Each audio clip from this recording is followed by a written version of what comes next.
All right, what's going on? Welcome back to another episode of Look Mum, I'm Hustling, the podcast. This is us. Yes, we're back. We have to make a stance right here, right now. We're not to mention episode numbers again. It's just so, No. It's like a little bit cringy, but it's also like no one cares. Yeah. And it's just us trying to big up ourselves, essentially. Anyone tuning in, doesn't matter what number we're up to, but we did the milestone last week. Oof. I know.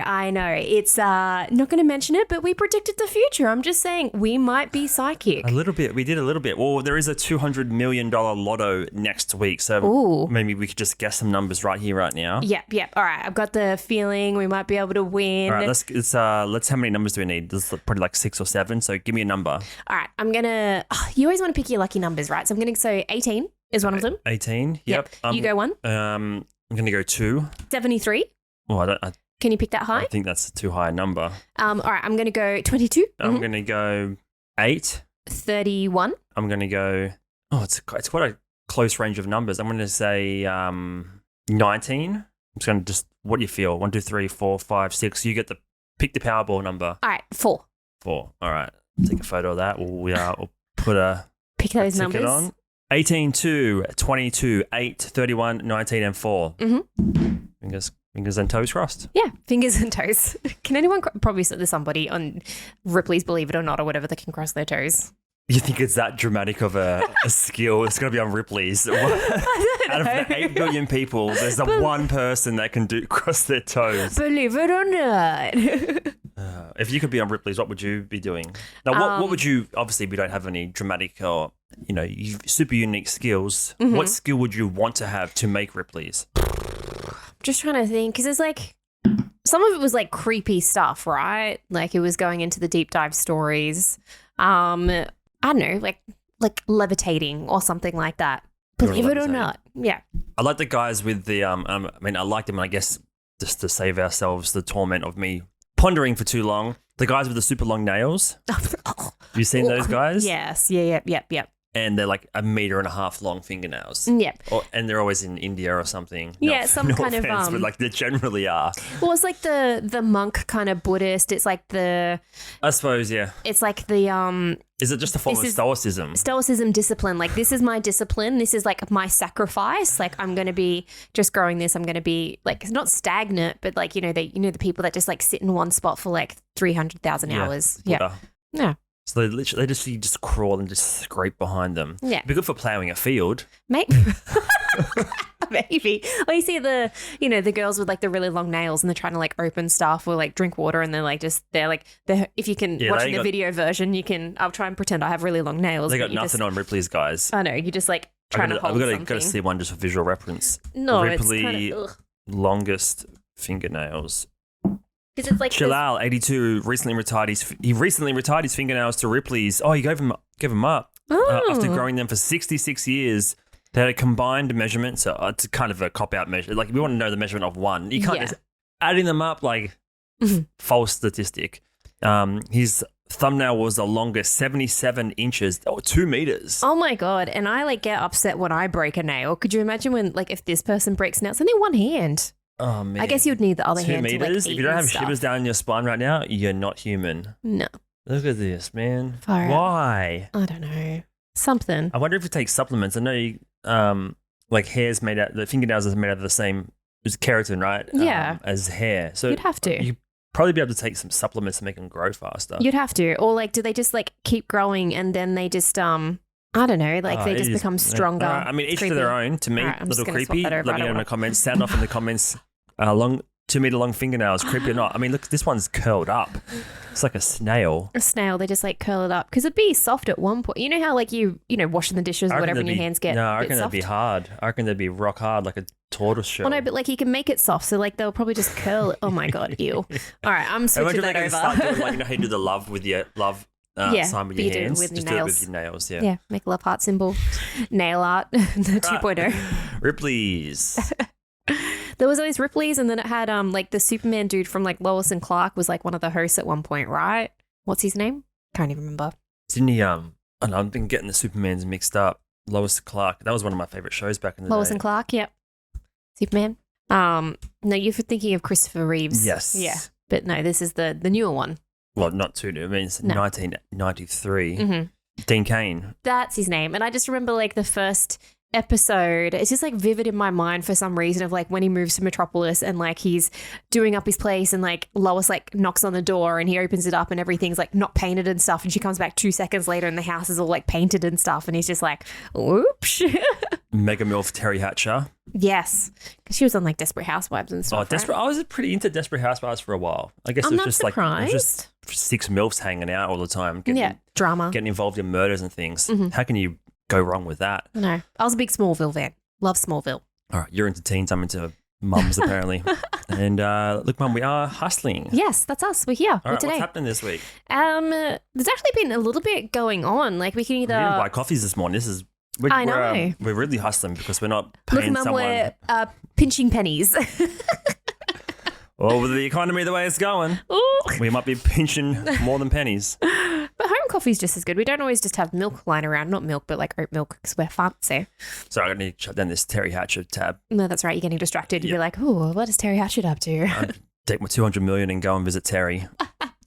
Hey. We'll go both visit you over can there. sit in the car. Do my own thing.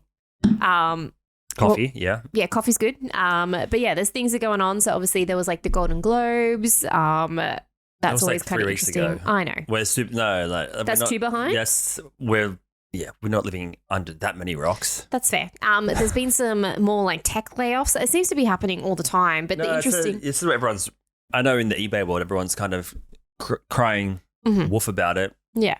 Happened last year. We did a whole episode about tech layoffs. Yeah. Well, there's the Microsoft one. It's just a January thing. It's companies rather, doing layoffs to cut expenses for the new year.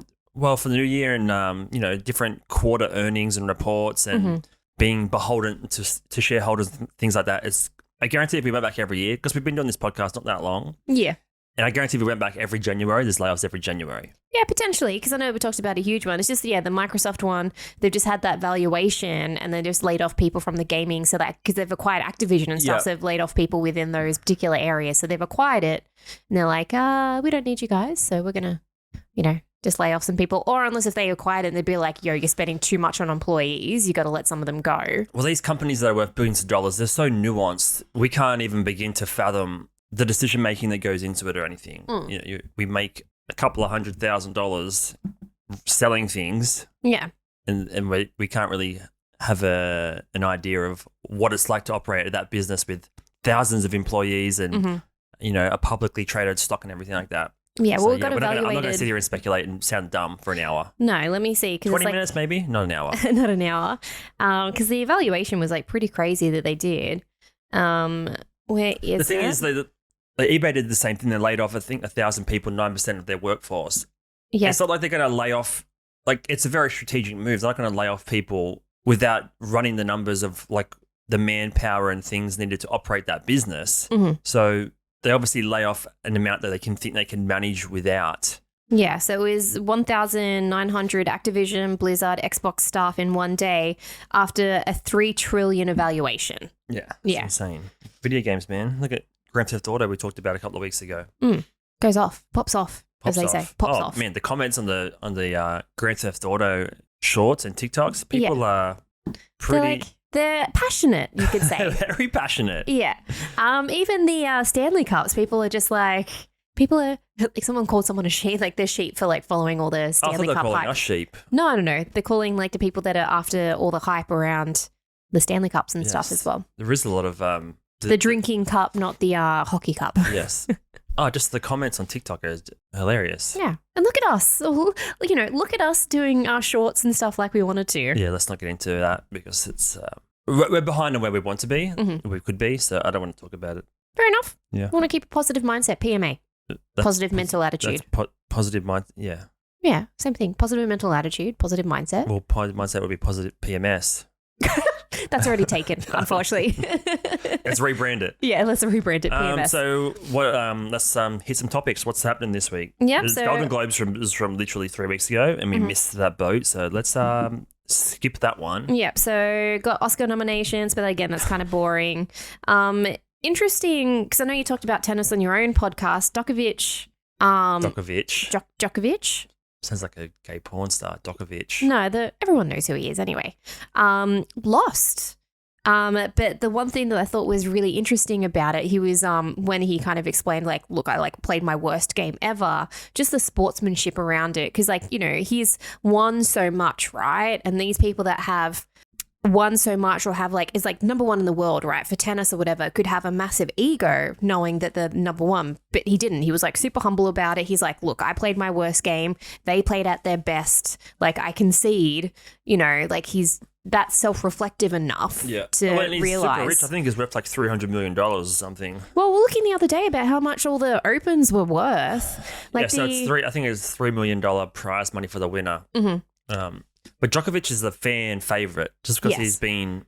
I think he won the last 10 of the last 15 Australian Opens. But obviously he's out now. But he's a fan favorite. But he got a lot of backlash because he wasn't getting the vaccine. Oh yeah, they wouldn't let him that. into the country. And that. Like literally a couple of games ago, someone yelled out during one of his serves. I think he had match point. He was about to win. Yeah, and someone like yelled out, "Get vaccinated!" And then he just like looked up in the crowd and then came through and just aced the other person to win the game. Yeah, just like a statement.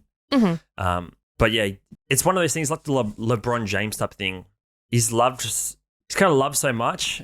But I mean, LeBron James is kind of hated at the same time. Djokovic is not really that hated. There's some people in media and stuff that don't like him because of the whole COVID thing. Yeah. But I was thinking, you can only be at the top of your game for so long. Sooner or later, you have to have a fall from grace. You do. So if you're a gambling person, do you just every year just top yourself? We'll make that bet that he's going to lose because sooner or later he's going to slip and it's going to be some younger player, better player that's going to trump him. So every year you just bet against him and eventually you will win. Yeah, there'd be so much pressure, right? Like probably just lose money for 20 years first though.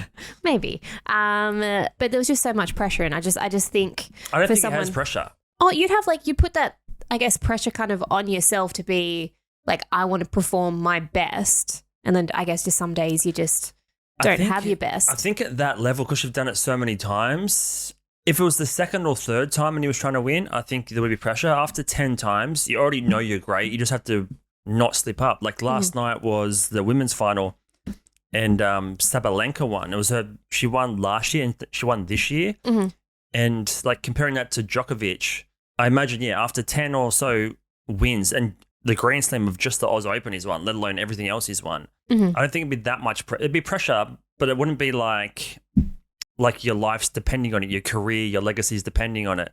Sabalenka was her second year, so basically defending that Oz Open title. Yeah. And even her in her second year and all her post-match interviews was basically like the only mission was like going out there, having fun, not stressing, not having the pressure. So if you can get that mindset early on after that first win, then you have a winning mentality anyway. Like as soon as you start stressing about it, the pressure to perform, the pressure to hold the title again, to win the championship again, that's where the unraveling begins. So it's that comes down to a lot of like the coaching and the sports psychologists and stuff you work with. But yeah, I don't think he would have that much. It's more just, I don't know what it is. It's just perform. Just you've done the reps. You've won so many tournaments. You're playing all around the world. You're financially set. You know, just go to practice, get your reps in, and then perform on the bigger stage. That's probably the hardest thing is performing in front of the people. But there's just so many reps involved. And when they're 25, 30, 35, and they've been doing it since they were 7, how many times have they hit that ball? Oh, yeah, for sure. It's more than 10,000 hours. There's probably 30,000. A million hours. Like, I don't know. The math doesn't add up probably. But way more. Like 10,000 hours to mastery. This is like beyond that. Yeah, I could see that. Like it's just based then on like pure skill and then like mental aptitude. Like you just got to have that mental strength to be able to, I guess, play for bloody like 3, 4, 5, 6 hours. Yeah, some games are very long. Yeah, so long, and just have the stamina. So you just have to be like, I guess, peak athletic performance, and then you'd be able to, I don't know, just like rely on that skill and be like, look, I'm at the peak of what I can be. As long as I make like good shots and stuff, I have a chance. They play for so long. It's kind of crazy. And they actually have to wait like hours for the preceding game to finish before they can even start. They're just hanging out, stretching out. It's kind of like you got to be ready to go, but also ready to wait and chill. So you have to stay focused for hours before you even get on the field. Yeah. What if they take like Magic Mind? You know what?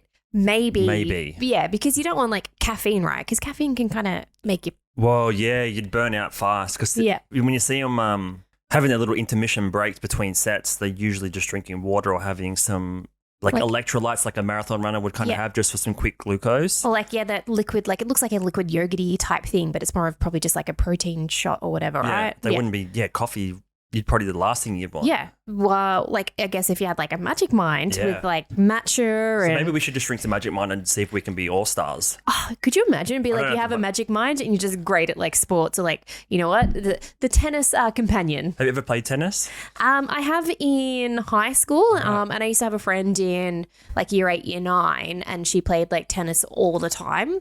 It's just like a sport and a hobby and like was taking it very seriously at that time. But it takes a lot of skill and like it just takes a lot of energy as well. It's stressful trying to just serving alone and getting it within the square is stressful. Oh, 100%. You see like the power that they use to just serve the ball. Like the men's insane. They're going so fast. 200 kilometers an hour. It's insane how fast it Requires a lot of discipline, dedication and focus. Yeah.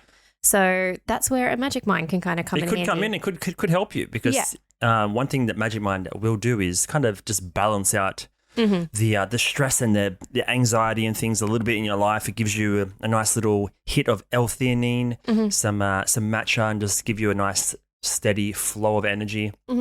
Get your mind thinking, get your sentences forming. Yeah, and it's got that little bit of like sweetness in it as well. So if you just need, you're dehydrated and you just need that little bit of a pick-me-up, that's like where this kind of comes in handy. So I feel like I'd ace you right now after drinking that. We could go into a tennis match and see who's going to win. It's probably going to be you. You're a little bit more athletic than I am. I'd be very aggressive. I'd be slamming it right at your feet.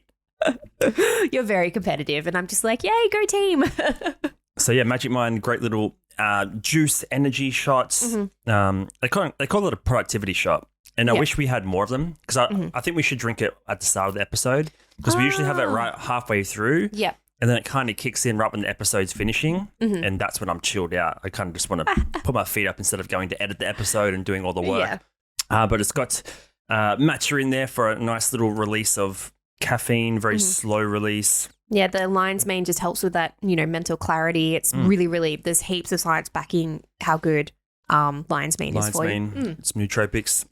Magic Mind, you can visit magicmind.com/LMIH and get a bit of a discount, or you can enter in LMIH20 for a 20% off little discount. Yeah. Get yourself some Magic Mind. You can visit them at Sprouts as well. If you're in the States, you can visit Sprouts. I've been seeing so much stuff on Instagram. I'm kind of getting stuck in the Instagram reels, just watching a lot of them. And I'm in this whole food. I get so much food and recipe stuff. Yes, you're like knee deep in your food. Yeah. Shopping, and the amount of times that people see people, it hasn't kicked in yet because I'm mumbling my words still, that are addicted to Sprouts and just going to Sprouts and spending all of their pay. It's like a great little... like organic kind of little shopping grocer. We don't really have those here. No, not a franchise one anyway. Like Harris Farm might be one of the closest ones potentially, but they're not all over. There's one to serve 5 million people basically. Yeah, we just mainly have like the little mum and pop kind of like grocers, and you have like the homemade sort of stuff, or just like the local produce that are in there. So local people that make like peanut butter or just local honey, like that. Australians kind of are a bit behind the time. Maybe we could start a franchise of organics. Yes, organic grocer. Yeah, that could be cool because you only can really get it online, and it's very, very hard to try and find that sort of, I guess, healthy, limited ingredient stuff that's actually good for you. No brick and mortar ones. Maybe we could do like a food truck version. Well, remember, I did have a idea ages ago when because you've always been into food and like you have a nutrition degree and all that kind of stuff. Food's really been into me. Yeah.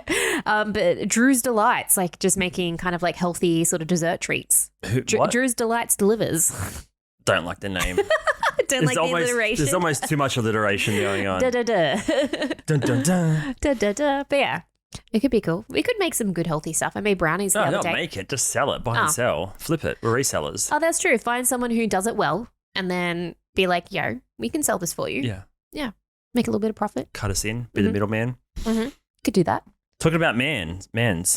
Talking about men's? Yeah, I was watching Tony Robbins. I mentioned him on my podcast, Double Shot, on my channel a couple of weeks ago, and he's doing his 3-day online seminar, online summit. Basically, you can just tune in for 3 days straight. Yeah, and get actually heard about that through Theo Vaughn. Like Theo Vaughn had him on and he was kind of like promoting his 3-day seminar that was free. He does them all the time. You can watch them for free on YouTube. They probably won't be up for too long. I think the 3rd day was on today. And it's basically, because his whole philosophy is to do like when you go to one of his seminars, it's basically 3 or 4 days, 12-hour days. His whole concept and mindset is deep immersion rather than just doing a little 30-minute workbook every day and trying to like slowly progress. It's like come for 12 hours straight and you're just like so deeply immersed in it that you don't have time to get distracted or be interested in other things, which you can do if you're, I don't know, you're learning a different skill or a language or anything like that. You do like a little bit every day and you sort of build slowly. This is like batching to change your entire life and mindset. So it's kind of that, but in little 3-hour chunks, which is not really his model, but it makes sense online. People really don't want to sit there for 12 hours with their computer. Yeah. So I think it was 3 days, 3 hours each. And something I was telling you about last night was something interesting on the first day that I was curious about. A lot of it is just him telling stories to like get to the point. It'll be a 20-minute story about like someone he grew up with or he learned from one of his mentors back in the day to then finally get to a point where you take action. Yeah. Well, the whole thing, right, is, sorry to interrupt, but it's just the numbers don't sell like stories do. So like he could put out scientific stats and be like, if you do this and this and this, it's scientifically proven to work. But he's like, no one's really going to listen to that. So let me tell a story on how you can get there. You need to touch that emotional base to like kind of open their heart or their mind to then receive what you're about to implant or the knowledge or insight you're about to give to them. So something I was telling you about last night, and I'm just looking up here. It's not his model or anything. It looks like it's was created by Carl Jung, who's like one of the most famous philosophers. Yeah. There's a bunch of different sort of examples. I'm trying to find a simple explanation of it. But this concept of everyone has these 4 archetypes. A lot of it here is saying male, but I believe it just works for everybody because we're all kind of unique in our own ways, but we're all human. We all have the same brain element, or most of us have brain elements, the same elements or parts of our brain. So there's not that much difference other than how we kind of react to the world and talk to ourselves and that sort of thing. So this idea of 4 archetypes, trying to get a concise kind of. Well, go back to that. This one? I think that will be fine. All so right. You've just got the graph. So it's basically, we all think of ourselves as us. You are Sarah, for example. But there's we have different personality types that we tap into in different environments and things like that because we can't, I think we mentioned it last week actually about being yourself and people are fake in different situations and putting in an act and that sort of thing. Yeah, being like a version of yourself depending on who it is that you're interacting with. Yeah, so this concept is basically trying to express that there's kind of 4 elements to everybody, 4 archetypes. And once you kind of understand that and you can start realizing what archetype you sort of default to in different situations and which ones you might be neglecting, which ones you might be giving too much power to and that sort of thing. So the concept is there's 4 archetypes. There's one called the sovereign, who is based around motivation, leadership, blessing. The gateway emotion is joy. Then you have the lover, which is about connection and feeling, sensuality, which is basically just like a caring, nurturing kind of element. You have the warrior, though, who's about accomplishments and boundaries and protection and essentially just fighting. And then magician, who's kind of about guidance and bigger picture and detaching from things that aren't necessarily important and kind of just seeing the joke in the world, if that makes sense. So a lot of times one of these archetypes is kind of ruling most of what you do and who you are and how you present yourself to the world. Like a default archetype in a way. Yeah, so if you can kind of, I've got to spend more time learning about it, but it kind of makes sense because I'm kind of all over the shop. I'm never the same person that I am here with you on the pod or when I'm with friends or in some sort of work environment or whatever. And I'd imagine the same for you, right? So just an interesting concept. I'm trying to find something a bit more kind of concise. Maybe search like type in Tony Robbins afterwards, so just get his version of it. Well, he's just he would have learnt from one of his mentors and kind of he's distilling it down. But you kind of have to realize what the archetypes are to begin with, and then work on them to have them work in an efficient way. So, for example, this one here is showing the sovereign, which is basically your king and queen mentality, someone that's trying to like govern and do what's best for the people and try and provide. So there's kind of 3 elements to this triangle. If you're just listening, you can watch the video version on YouTube and Spotify. So the king and queen, like, what is a king? You watch Game of Thrones or something. You can have the evil one that's like a tyrant, putting their foot down, not really giving much leeway or compassion to the people in their world. Then you can have the weakling who kind of surrenders to everything. And then this is kind of showing that those two are like basically like what would be the word? Like aspects or? Well, just like an undeveloped version of what you could be. Right. So this is saying once you have a healthy ego, you can kind of move out of those mindsets to become the mature one that everybody loves, but you're not a tyrant, you're not a weakling. Yeah, you're like that good combination of like, obviously you're strong and stern enough, like a tyrant would be. Like he's taking the best aspects of those and kind of like eliminating the bad. Which takes time, and it kind of requires knowledge of the other archetypes to talk to it and feed into it in order to like elevate to basically your higher self in that archetype. And I can see how that would like tie into leadership, right? Because like you can't be a tyrant if you're a leader. You've got to be humble. You've got to be all those aspects. You've got to be firm but fair. You can't like, crawl over. You've got to stand up for like, what you believe in. Makes sense. So it's just saying here to develop into that higher place, you have to, make peace with people. You have to examine your inner throne. So basically self-reflection and that type of thing. You have to be humble. Give to others. You have to have a purpose. You have to fight for your purpose. So kind of interesting how it ties into like mindset and mentality, self-awareness, things like journaling and just trying to unlock your downfalls and then try to move past them. Super interesting to me.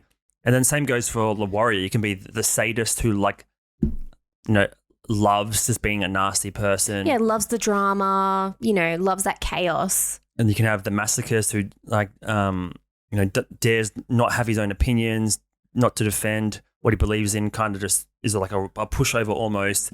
And then you can overcome those to become a more mature version of the warrior who's basically fighting for good in your world, if that makes sense. Yeah. So you can go on and Google this and find a bunch of articles and things, but super interesting insight. And it's something I'm always trying to learn about, downfalls in our own way of thinking and trying to understand what little tools are out there, what philosophies and psychology has been developed by people hundreds of years ago that's stood the test of time that I'm just unaware of yet. Yeah. So then you can take insights from and implement into your life to just remember when you're in like a dark moment or a troubling moment to like tap in and realize, there's way more to this situation than what's right in front of my eyes. Yeah. And then just applying that knowledge to the situation to make your life better for yourself or for others. Yeah, it's being like, look, I can't be the magician right now in this scenario. I need to be the warrior in this scenario. Like those aspects of magician ain't going to help me right now. So then I need to, level it up or just be a different version so then I can overcome this obstacle or I can help those people around me.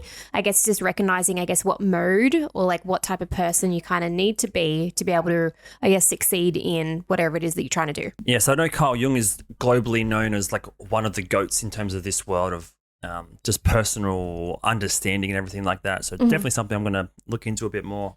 But if you just want to get a fundamental understanding, obviously a good old infographic on Google Images will help. This is kind of showing like a simple quadrant version of... Oh, yeah, the whole masculine, feminine energy kind of thing, because you can be all of that. I get it. Yeah. Different times require different modes or personalities. But then there's this article's here kind of talking about what does that have to do with business? Yeah. So, for example, Apple is a combination of innovation and good design. So, the magician and the lover. So, innovation is like the magician, like being the smart, strategic one, and the lovers trying to make it feel good for you, if that makes sense. Yes. Yeah. So, just British Airways might be seen as a combination of nurturing lover and the efficient warrior. So, it's kind of having a balance of all of them. Oh, yeah. So sovereign is about understanding. So you really need to understand what it is that you're creating. The magician's about design. So kind of like that freedom, that creativity, that mystery. Warrior is about implement. So like getting shit done, essentially. And then lover is about operating, making a cohesive kind of communication environment, all that kind of stuff. So yeah, it could, I guess, tie into, relationships. It can tie into business. It can tie into like everyday life.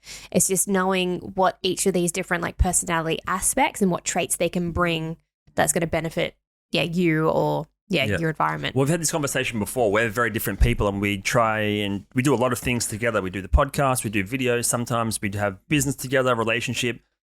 And not to like put you down or anything, but like you're not the type of person that's trying to think outside the box and trying to find ways to innovate or improve or anything. You're kind of the person that will sit back and help make things happen, kind of like the co-pilot. And we've talked about this before. I can't remember what book it was. I got the idea from, what's it?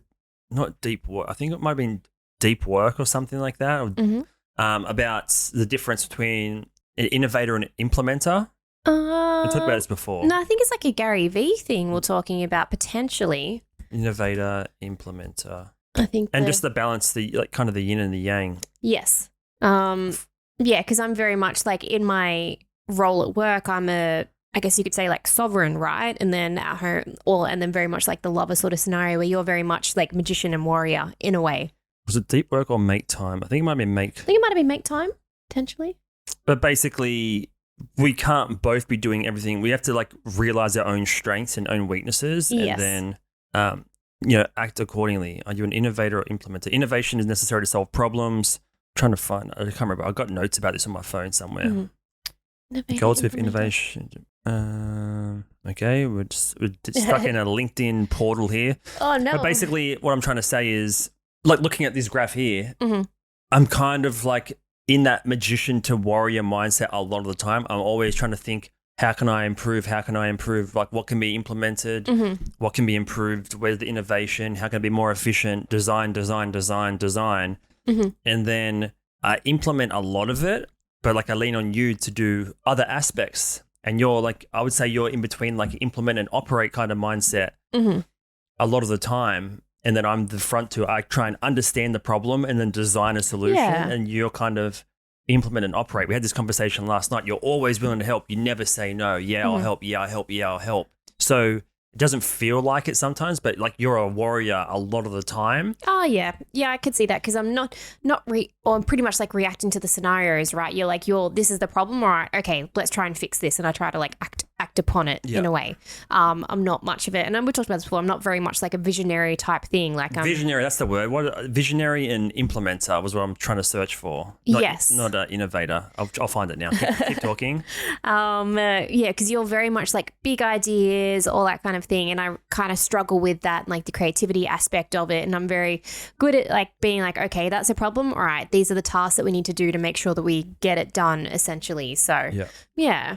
Like it's, very, very different in the way that we kind of think and the way that they operate, but it balances it out because you come up with the big ideas and stuff and you're like, all right, these are the processes, but you get so busy sometimes that you need someone to come in and be like, we're doing this, remember? And we kind of like help keep each other on track. Yeah, I got all the words jumbled. It's integrator, not implementer. Integrator and visionary. And it's a classic kind of business type of what would you call it? Like hierarchy in a way. Yeah.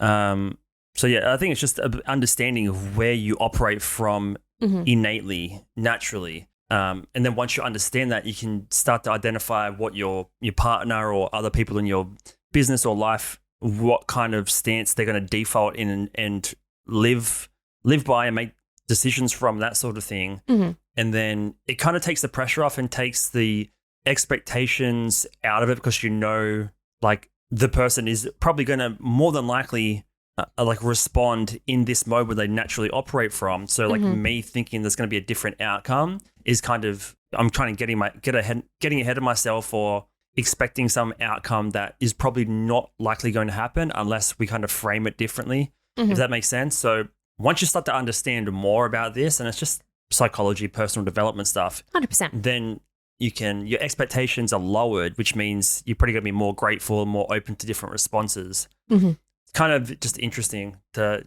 sort of think about, because it means there's still a lot of things out there that we need to learn about ourselves and the people we're working with and living with and that sort of thing. Yeah, well, the more understanding that you have, I guess the more efficient you're going to be. Like if you're just walking around, head in the clouds, not really paying attention to anything, and just kind of like constantly reacting to the environment around you rather than stopping and thinking and reflecting, then like there's going to be no growth. You're just going to stay the same. So it's that self-reflection and it's that, evaluation on a regular basis kind of helps you be like, something's not right. All right. Well, something we'll implement for next week and go into warrior mode for is getting next week's episode up, as we always do. Mm-hmm. We always do. I know. We're determined. We're going to get this done. We love it. We're kind of lovers at the same time. Yeah. Technically. We're all aspects of that. With us to you guys as well. We're all aspects of that. All trying our best to be, every week. Yes. Yeah. There'll be no magician, no magic acts, no disappearing. We'll be back. We will be back. There'll be no lost footage or anything like that. No, don't say that now. Sorry. Don't want to predict the future again. All right. Thank you guys. Everybody. Put those Lotto numbers in and we'll see you in the winner's circle next week. Bye. Bye.